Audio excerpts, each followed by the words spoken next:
प्राचीन दिनर कथा एक दूर गान पाखरे थिला एक जंगल जहाकु लोके परी जंगल बोली कहूथिले। एठारे परिमाने बास करुथिले आउ मधुर गीत गाई जगतकु शांति देउथिले। किंतु सेई जंगलर पश्चिम दिगरे बास करुथिला एक भयंकर बुढ़ी असुरुणी काळमाळी। सिए थिला एक जादू असुरुणी जेउठारे परिमाने हसुथिले खेळुथिले गीत गाउथिले सेठारे दुख ओ अंधकार विस्तार करुथिला। एक दिन से परिमानंकर शक्ति चोषिबा पाई जादू गछ तियारी करिथिला। दिने घटिगला एक अद्भुत घटना परिमाने अंधार अंचलरे देखिले जे जादू गछ पाखरे एक छोट परी बेहोश हेई पड़िछि।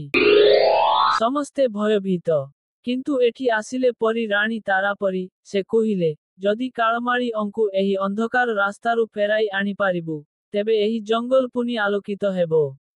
परिमाने योजना कले एक नुआ परी तियारी कराजिबो जिए अंतररु भलो ओ दयालु हेबो। तार नाम दियाजिबो सन्मयी।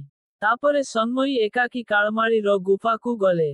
तांकु न डरी न झिंकी बरन नरम भाबरे कहिले तुमे मध्य आगरे परिथिलो काहिंकी अंधकारकु बाछिल। तापरे काळमाळी तांकर अतीत स्मृति मने पकाई लुह झरेइले ओ अंधकार छाड़ी आलोक अंगीकार हेले। तापरे से तांकर जादू गछ उपरे जादू कले।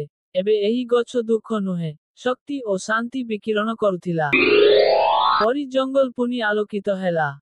तापरे समस्त परी आसी काळमाळी को आलिंगन करी कहिले तमे आउ असुर नुहे तमे दयालु परी। तापरे सबु परी जंगल को आसी उत्सव कले नाचिले गाइले झुमिले। एमिति स्टोरी भिडियो देखिबा पाई चैनल को लाइक कमेंट आउ करंतु।